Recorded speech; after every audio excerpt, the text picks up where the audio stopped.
సకలోపచార పూజాం సమర్పయామి. ఎంతమంది దేవతలు అనుకున్నాం మనం? వాళ్ళందరూ కూడా సెకండ్ గ్రేడ్ కావచ్చు. నిజానికి వాళ్ళతో అవసరం లేదు మనకి. దీనికన్నా ముందు మెయిన్ దేవతలు ఎవరు ఉన్నారు కదా, ఎవరు వాళ్ళు? వాళ్ళు కూడా 33 కోట్ల మంది దేవతలు. ఎవరు? అందరూ వాళ్ళు. భూతాలు దయాలంతా 33 కోట్ల మంది. ఇంకెవరు? అమ్మా వాళ్ళే ప్రధానంగా. వీళ్ళందరూ కూడా ఎప్పుడు అంటే ఏదైనా అవసరం వస్తే అంతే. వాళ్ళని ఎందుకు రెస్పెక్ట్ చేయాలి? పంచభూతాలు మనందరికి ఇచ్చారు కదా, ఇచ్చినందుకు వాళ్ళకి ఒకసారి దండం పెట్టాలి. నేను మా అమ్మ నాన్నకి దండం పెట్టా, వాళ్ళకి తిండి పెట్టా, వాళ్ళని రూమ్ లో పడేస్తా అంటే లాభం లేదు. ఆ దేవతలకు ఎన్ని దండాలు వేసినా దండం. అమ్మా నాన్నకి దండం పెడితే చాలు.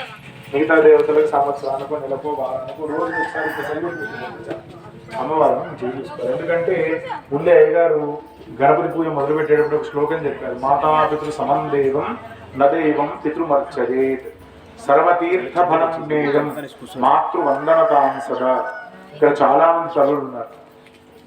తల్లి డెలివరీ అయ్యేటప్పుడు దాదాపుగా 9th మంత్లో ఇంకో 2-3 రోజులు అయితే 9th మంత్ దీని తర్వాత డెలివరీ అవుతుందంటే చచ్చిపోయి తిరిగి వస్తుంది కదా.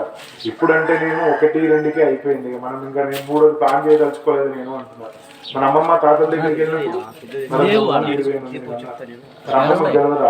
ఒక్క డెలివరీ కాగానే ఎంత పెయిన్ ఉంటుంది అని చెప్పి నెక్స్ట్ రోజు కొన్ని కనకుండా ఉంటుందా? చచ్చిపోయి అక్కడ దాటిపోయి తిరిగి వస్తున్నాం కదా. మరి అంతటువంటి తల్లి మనం ఏం చేస్తున్నాం?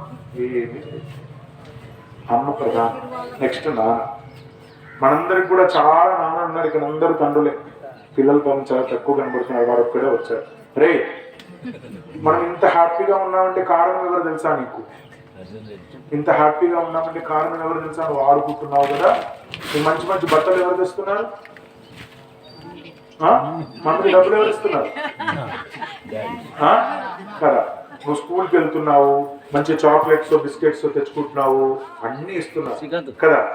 డబ్బులు ఎవరు తెస్తున్నారు మనకి? మమ్మీ డాడీ తెస్తున్నారు కదా. ఎంత సాక్రిఫై చేసిన. ఇప్పుడు మనం ఎంతున్నటువంటి ఎంజాయ్మెంట్ నాన్న నీ వయసులో ఉన్నప్పుడు లేదా ఆయనకి? అర్థమైందా? నీ ఏజ్ లో ఉన్నప్పుడు అంత లేదు, నీ అంత సుఖంగా లేదు నాన్న కదా. మనం ఉండడానికి నాన్న ఎన్ని సాక్రిఫైజేషన్స్ చేస్తాడు. ఉండే వాళ్ళందరికీ తెలుసు కదా. మనం పస్తులు ఉన్నా సరే మన పిల్లలకి పస్తులు ఉంచు, అవునా కదా. ప్రతి ఒక్క తల్లికి తండ్రికి తెలుసు. మరి అట్లాంటి తల్లిదండ్రులు ఏం చేస్తున్నాము? చాలా మంది చూసుకుంటున్నారు, కొంతమంది పాపం చూసుకున్న కూడా ఉంటున్నారు. కాబట్టి ప్రధానమైనటువంటి దేవతల వదులు అంటే మన అమ్మ నాన్న. మనకు వచ్చే భార్యకు కూడా చెప్పాలి, అమ్మా నాన్న జాగ్రత్తగా చూడాలి. భార్య ఎప్పుడు చూస్తుంది మరి? మనం భార్య వాళ్ళ తల్లిదండ్రులను మంచిగా చూసినప్పుడే మనం తల్లిదండ్రులను చూస్తుంది కదా. లేదు నీ తల్లిదండ్రులు నా తల్లిదండ్రులు మనం అనుకున్నాం అనుకో, నా భార్య కూడా అట్నే అంటారు. నీ తల్లిదండ్రులు నా తల్లిదండ్రులు. కాబట్టి వాళ్ళని మంచిగా చూసుకుంటే మన భార్య మన వాళ్ళని కూడా మంచిగా చూసుకుంటాం. కాబట్టి ప్రధానమైనటువంటి దేవతలు తల్లిదండ్రులు. వాళ్ళకి నమస్కారం చేయాలి.